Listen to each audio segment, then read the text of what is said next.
Hi there friends, and welcome to my gear and equipment guide for Loop Hero. I'm Icon, and this video will guide you through all the necessary knowledge you will need to understand how loot in this game works and how to gear up your hero according to your expectations.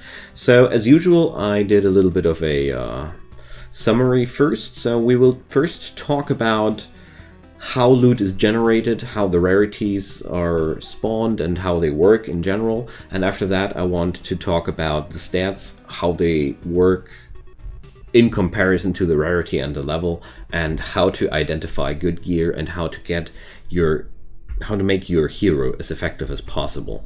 Alright, let's get started. The game has 4 different rarity types. That's gray for no extra stats, blue for 1 line of extra stats, yellow for 2 lines of extra stats, and orange for 3 lines of extra stats.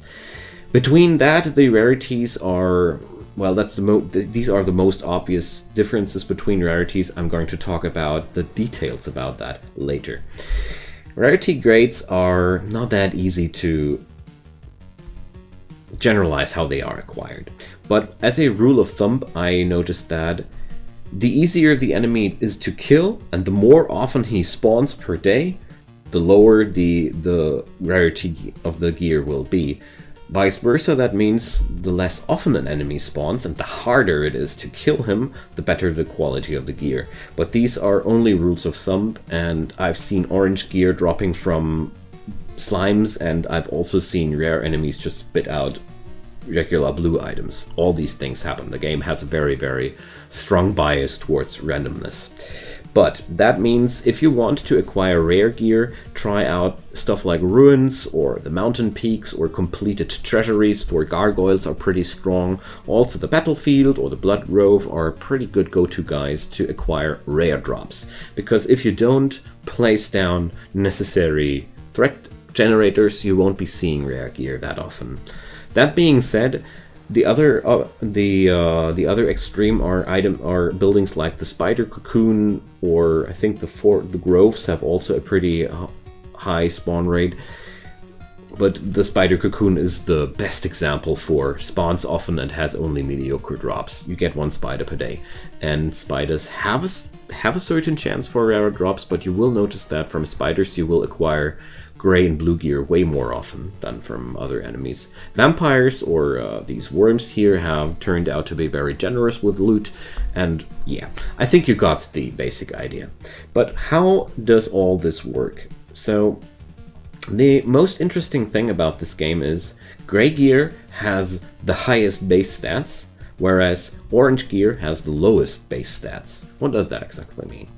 So, for example, let's take a look at our level 5 ritual sword. It's blue, so it has 1 line of extra stats, but if we compare that with the tier 6 blue, the tier 6 yellow item, it has exactly the same damage, even though it has a higher level, and that's because it has 1 more line.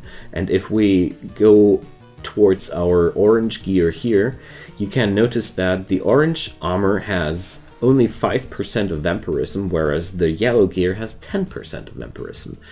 The more lines an item has, the more diluted the gains, or the more reduction on the gains of a certain stat you have. So the game works like that.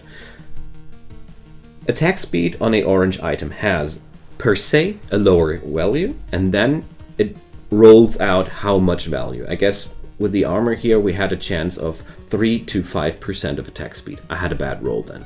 Next one, counter. Also, I would say 6 to 8% or 6 to 9%. I can't really say that because I didn't look into the code. And there the roll went. Vampirism, and so on. So the gist of it is, the less lines of stats an item has, the stronger the stats will be. And as we see here, that ritual sword has a magic damage of 6. I know from experience that on an orange item that would be only 2 or 3 points of magic damage at tops. So if you want to specialize into certain stats, blue items and yellow items are more often than not your better friend than the orange ones. Orange ones are really good generalists, and if you have no specialized gear, they are most of the time better than everything you had before. But as soon as you want to spec into some stats like, let's say, vampirism or attack speed or such, orange items quickly turn out to be the worst items you can pick, because they offer very, very low amounts of that certain stat you look for. And the whole situation gets even worse when we see that every orange item has a very, very high diversity of different stats. So if you look at these stats, there are 1, 2, 3, 4, 5, 6, 7, and yeah, retaliation is not eligible. There are 7 different stats that could be on an item. And to be that lucky to have a full set of orange items that happen to have these 3 stats that you want to max out, forget it. That's so unlikely that you should post a screenshot of it and post it somewhere if you ever happen to manage that, because you are one lucky guy that day. But jokes aside, what I'm trying to say with this example is, if you want to max out certain stats, I ended up looking mostly for blue items, because blue items are featuring very strong stats and they are very specialized, but they also have a pretty strong base stat. For example, that blue sword has a pretty decent base damage. A blue ring has a pretty decent base stat. I want to dedicate a complete side section for rings, so I'm going to talk about them in a second. So yellow items are a very good thing in between. With yellow items, you can be quite lucky to have to get those 2 stats you want, but more often than not, it's pretty difficult to be happy with yellow items for a longer period of time. In the end, I end up mostly using blues and yellows, or even gray rings, which brings us right into the next topic, rings. Rings are a little bit of a odd thing in this game, because they don't have any base stat which is finalized. A ring has always a base stat on its own, which is the first line. For example, for this ring, attack speed would be the replacement for the base stat. We have here max HP as a base stat. What that means is, if you happen to find a gray ring which has just that one stat which you want, for example, vampirism, a level 6 vampirism gray ring would be brutally strong compared to the other items right now. So for example, I could easily expect from a level 6 gray ring a rating between 12 and 15% of vampirism on its own. That's why I personally feel like rings are the best gray items you can get. Always check out gray rings, because they can just fit into that niche that you want to specialize into. So I don't want to talk too much about which stats or which strategies are best for characters, or which equipment you should always try to get, because it all depends on your strategy and your setup. In the end, I want to summarize it one more time. Rarities don't necessarily define the power of your gear. The color only tells you how many different stats on a piece of gear are, and the more stats a piece of gear has, the worse the single stat gets. So if you want to specialize into single traits, you're better off with blue and yellow gear, or even a gray piece of ring. Most of the time, gray gear on these slots here is worse, because they have base stats which are not that desirable in high amounts.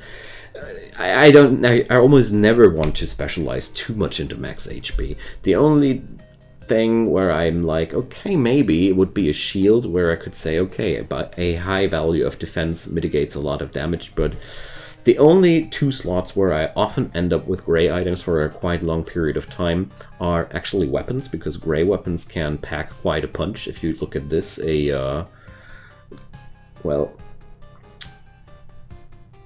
this one was the example. A yellow weapon can often be worse than that, and a tier 6 gray weapon would beat everything I have right now. But in 90% of the cases, I am looking for some kind of weapon with an extra stat. But gray accessories, they happen quite often for me, because a gray ring with just regen per sec or vampirism is really powerful for a quite long period of time. And that's about it. I hope that was somewhat helpful for you to understand how the gear system in this game works. And if there are any questions, because I know that's kind of an obscure and theoretical topic, drop them down into the comments below. I'd be glad to talk about it and see if we can find an answer. Also, if you feel like I forgot something really, really important, drop it down there. This is no competition about knowledge. I'm always the most happy. I'm always happy when we share knowledge and accumulate a lot of useful things below a video. Alright, leave a like if that was helpful for you, or even subscribe to my channel if you feel like you want to stay in touch with the content I create. I'd be deeply appreciating that if you do. Most importantly, have fun with Loop Hero and all the other games you're playing. Have a nice day, and goodbye.